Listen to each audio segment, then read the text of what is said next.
I made this video specially for the conference Kronstadt as Revolutionary Utopia. I thank the organizers of the conference for the opportunity to participate. The subject of my report is the problem of power in the anarchist world view. The Kronstadt rebellion in 1921 took place under the anarchist slogans. However, the insurgent sailors in their resolutions did not demand the abolition of Soviet power. They demanded by the Soviets be freed from the domination of the Bolshevik party. Thus, the questions of the relationship of anarchism to power remained open.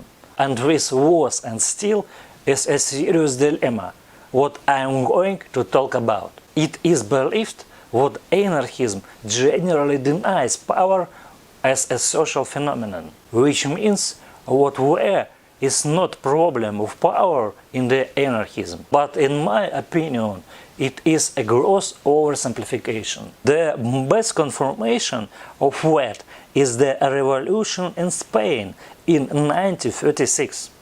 For anarchists, the members of the CNT, members of the FAI, joined the government in November 1936. The anarcho-syndicalist Juan Lopez was the Minister of Commerce. The anarcho-syndicalist Juan Peiro was the Minister of Industry. The anarcho-syndicalist Federico Montseny was the Minister of Health, and Garcia Oliver was the Minister of Justice. The question is, why did this happen? In my opinion, this is not an accident. This is the result of the flaw in anarchism on the issue of power. The anarchists who entered the Spanish government in 1936 were not the ordinary members of the anarchist movement. For example, Garcia Oliver was a revolutionary with a lot of experience. I am sure that if anarchists ever prevail in politics in any country, they will inevitably face the same dilemma what faced the anarchists in Spain or the anarchists in Russia in Revolution 1917. It is a dilemma that cannot be simply discarded or pretended not to exist. I put the dilemma in this way. When anarchists dominate in politics, they are forced to use power to consolidate their dominant position. A society without power can exist only if it's supported by power. For self-organization to work, someone has to organize it. If anarchists do not try to legitimize their influence, they are perceived simply as criminals, even if they act unselfishly.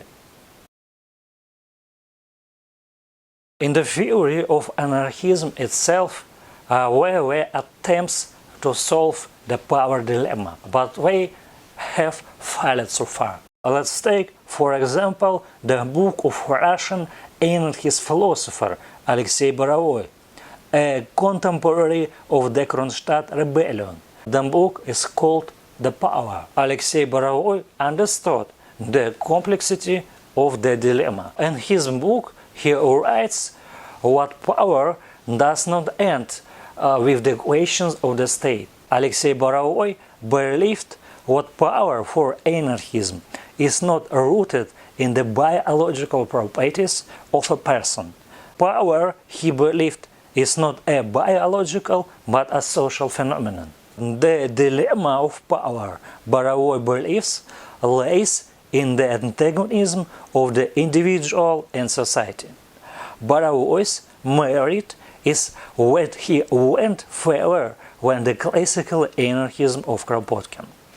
Yet he still did not solve the power dilemma. His book ends with abstract declarations. Alexei Borovoi does not give a clear answer to the questions: how power arises, how it can be destroyed, and if the power can be destroyed, then how to destroy it. Another example of the anarchism relation to power can be taken from the theory of anarchism of the 21st century, from the book of Saul Newman. In his book From Bakunin to Lacan, Anti-Authoritarianism and the Dislocation of Power, Saul Newman names his views post-anarchism. Saul Newman takes as a basis the views of postmodern philosophers Michel Foucault, Jacques Derrida, Gilles Deleuze, and so on. So Newman suggests looking for power in the structures of language and thought. But I disagree with him. The solution to the problem of power remains outside of the scope of the speculative philosophy. Post-anarchism does not analyze real state or real power relations in society. Post-anarchism does not provide answers to those questions. In the article The Politics of Post-Anarchism, Saul Newman writes what post-anarchism presupposes an empty and indefinite radical horizon. In my opinion, post-anarchism deepens the crisis of the left and does not give any way out. There are many different theories of power in modern political science. I'd like to draw your attention to one article, Two Faces of Power, published in 1962 by Peter Bachrach and Morton Barretts. The authors of this article have hardly read Alexei Borovoi, but they repeat his idea that power is dual in nature. They wrote about two types of power: political power and social power. The political power is the elitist, alienated power of the ruling class. The social power is the one what regulates social relations without direct violence and the intervention of repressive structures. For example, the power of parents over children, the power of traditions, and so on. Alexei Borovoi advocates the elimination of those both types of power. In my opinion, this is a mistake. The abolishing of social power results in destruction of society. Power can be made in egalitarian, inalienable from people. Alexei Borovoi wrote that power is not biological but social. But the fact is that the biological nature of people is initially social in its foundation. In modern social psychology, there is point of view that power arises in small social groups in the basis of social statuses. Hunter-gatherers have no classes, no state, but they do have difference in status. The formation of statuses within even small social groups is inevitable, which means that the formation of power is inevitable. Therefore, it is impossible to liquidate the power altogether. There is no need to fall into pessimism. This does not mean that self-organization is impossible. A society without a state is another non-state form of power. Conclusions. The anarchists of Russia tried to analyze the reasons for the defeat of the Makhnovist movement.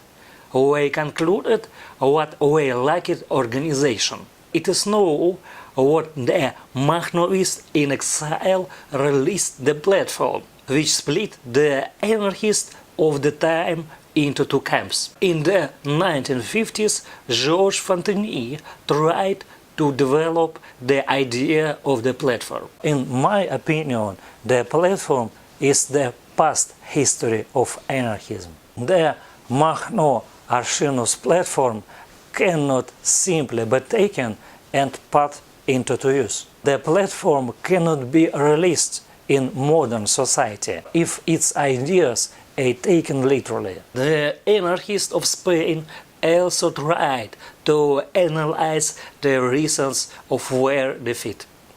In Paz Abel book, Dorothy in Spanish Revolution, we can find attempts of some analysis.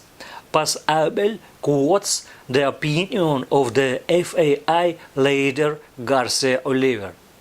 Garcia Oliver wrote, "There was no need to be ashamed of the phrase seizure of power. The CNT was supposed to seize power, but organize it in other non-state forms." The sailors of Kronstadt opposed the usurpation of the Soviets by Bolsheviks. From the military point of view, the sailors in Kronstadt had no chance to defeat Bolshevism. But the idea of non-state socialism is still alive and will still live for a long time. This idea has a chance of revival if the mistakes of the past are taken into account.